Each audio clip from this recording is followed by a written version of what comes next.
Hi, families. Good to see you again. Wish I was actually seeing you. But I hope that you have had a great start to the week.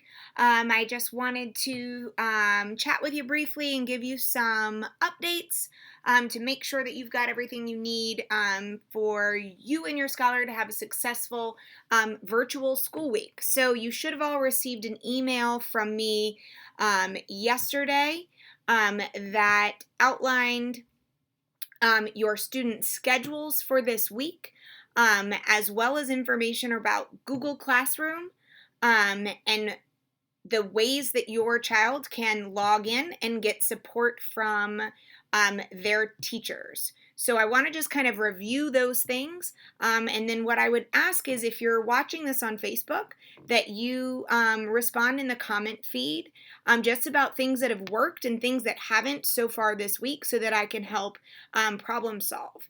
If you are watching this on YouTube, please feel free to shoot me an email at jstrong@girlsprep.org so that you can also share feedback about what's working and what's not. So, first thing on the docket is that this week we launched consistent schedules for all students in all grade levels that include the option for virtual class time with their teacher. So, on the schedule you received, it should have the teacher's name, the time of their class, and then there are two links. One is the Google Meet link. Students should be able to click on that link and it should take them into a chat where they are in virtual class with their teacher. Teachers are offering virtual class time for an hour a day for each content area. That includes time for students to be doing the work while they are logged into class so that they can ask questions and get additional help. So, virtual class has launched. That is the link that says Google Meet in their schedule.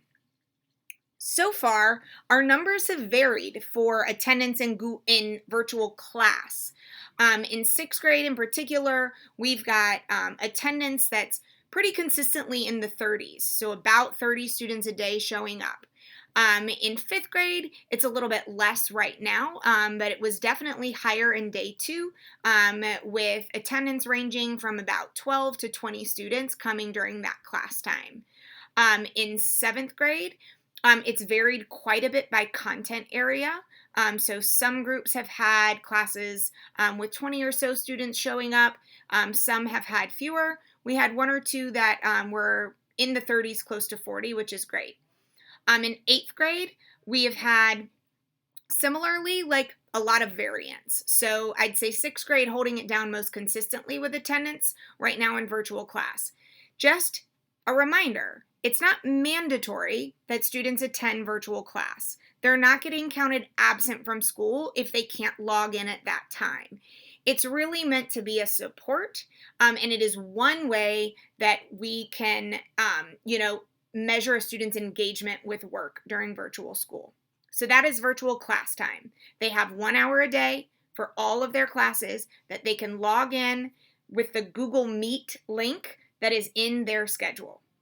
The second thing that we are really launching and growing more and more this week is Google Classroom.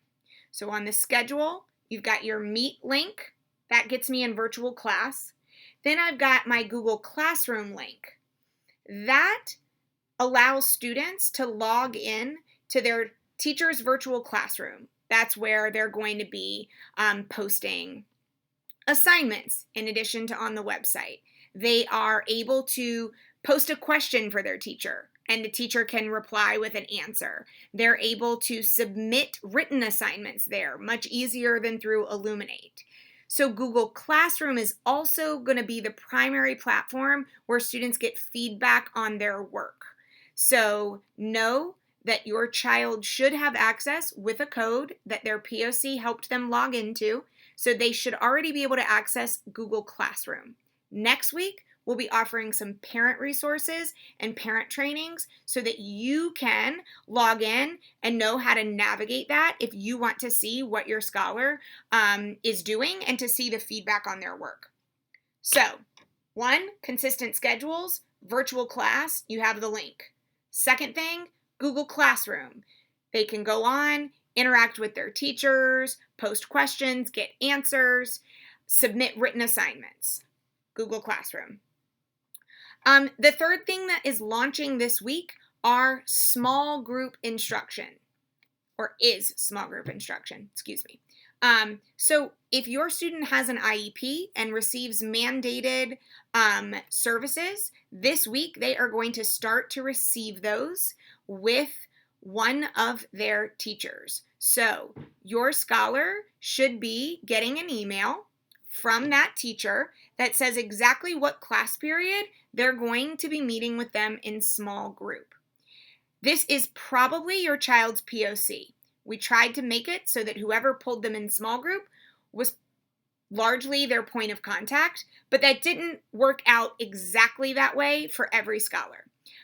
However, the way that that is going to work is during virtual class time or during office hours, one of your scholar's teachers is going to send them a separate link so that they can meet with that teacher in a small group.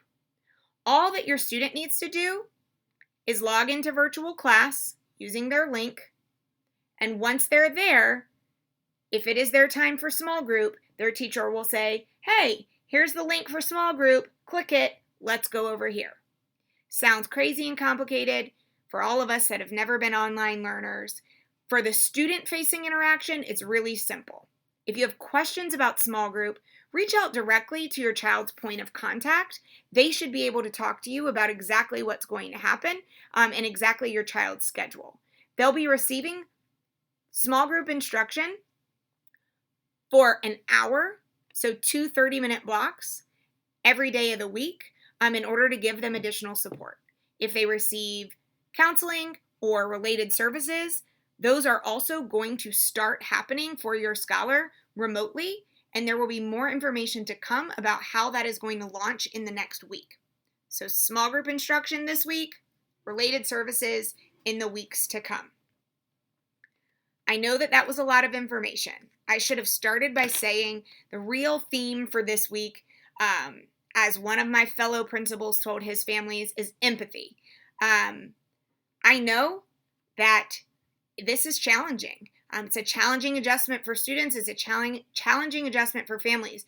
Many of you, like me, are trying to also work from home, but you're also homeschooling, and you're also dealing with children in the house, some young ones who need your constant attention. I know you're stretched thin. I know that you're trying to balance it all. Please know that I'm here with you. I understand. We're going to get through it together. I promise. Please reach out and continue to give us feedback. Know that we're doing our very best to be responsive to your feedback and to give you all the tools that you need. So please stay in regular communication. I appreciate you all, and I really look forward to the day that we can have that sip and paint we talked about having at the last curriculum craft night, because I think on the other end of all of this, all of the parents and all the teachers are going to be ready for some community time together with a really good sip and paint. So I hope you have a great rest of the day, and I'll talk to you again soon. Take care.